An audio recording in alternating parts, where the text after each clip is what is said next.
Stay, honey. Stay. No, stay. Don't follow. Stay.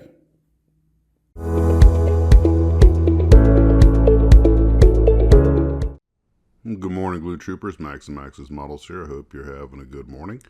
I was watching a video over on celebrating vintage model kits, and Eric made a comment at the end of his one on the Nichimo Raiden fighter plane that it wasn't that bad and that it probably could be repopped today, which it certainly would be as good, if not better, than a lot of, and if I'm quoting correctly, the garbage that's still getting repopped, end quote. And I was thinking, you know what, you're absolutely right. Funny, I'd made this slide a while back with the SBD because it's one of those kits that will not die and will not get upgraded. And I was at one of the model conventions and saw this beautiful 148 scale SBD.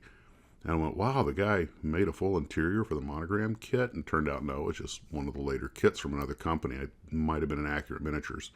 But there are so many really good kits out there with so much detail. And I was like, you know, Revell, formerly using the old Monogram molds, still has a lot of the old Monogram molds in production. Hasn't updated anything. Now, they did update like the P-51 Mustang, the D model. I built that and it had been updated in the 90s. And it was really the vast improvement over the old kit without getting too complex. In fact, I did a video about it comparing it to the Tamiya kit and wondering for the price point if the Tamiya kit was really worth it for two kits that are both good, perfectly competent kits. But if you were talking about the SBD, for example, the cost of the Accurate Miniatures kit versus the Monogram kit, oh yeah, you're getting a lot for your money. And that may be the reason that they don't change it, is because the molds are proven, the kit's still popular, it's easy to build, and the price point is much lower, although they still, last time I was like Michael's, they went at $22 for the old kit. And I was like, I did the math, even adjusting for inflation, it shouldn't cost over $10, but loss of economy of scale. It's just the way things are. This is the way. And I was just thinking to myself, there are some kits that are just pretty timeless. And I have to admit, there is some comfort in rebuilding a kit that's still exactly the way you remember it as a kid. For example, Atlantis has never updated the old Aurora Godzilla kit. And I don't even think they currently have the Toho license, which personally I think they should get. But they've got that second mold now that was made that was never put into production. I'm shocked that they haven't gotten a new Toho license and started selling that thing, because my understanding is the license isn't that outrageously expensive, and I'm sure it'd be popular. I mean, come on, anything you put out of Godzilla is going to sell. So that's just one of those things that got me wondering about the logic behind the kits that they update and the ones that they don't. Wow, that's some heavy thought for just early in the morning, and I'm only halfway through my coffee. But sat down on my computer today and I was thinking, you know, I should try to put out a morning video, but I really don't have that much to talk about today. My brain is still ingesting caffeine at a very slow rate. And then I saw this old slide and I went, I remember what I heard Eric say last night when I watched that video, and this is a perfect example of an old kit that's never been updated that I guess it falls in the category of good enough.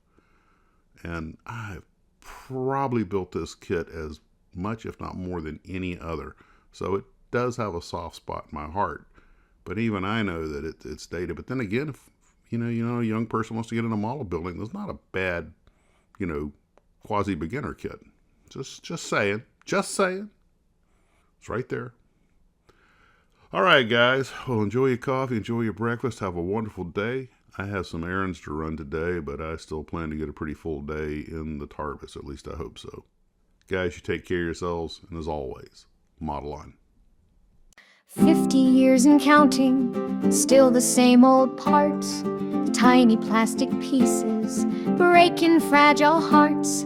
The box is faded yellow, instructions hard to read, but we keep on building with the patience that we need. The wheels don't spin, the doors won't close, glue stuck to my fingers.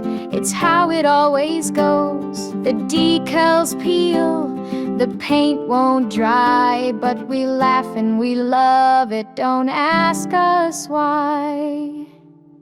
Oh, timeless pieces trapped in their prime. You've been outdated, but we don't mind. From grandpa's hands to the kids today, you're a mess of nostalgia we can't throw away.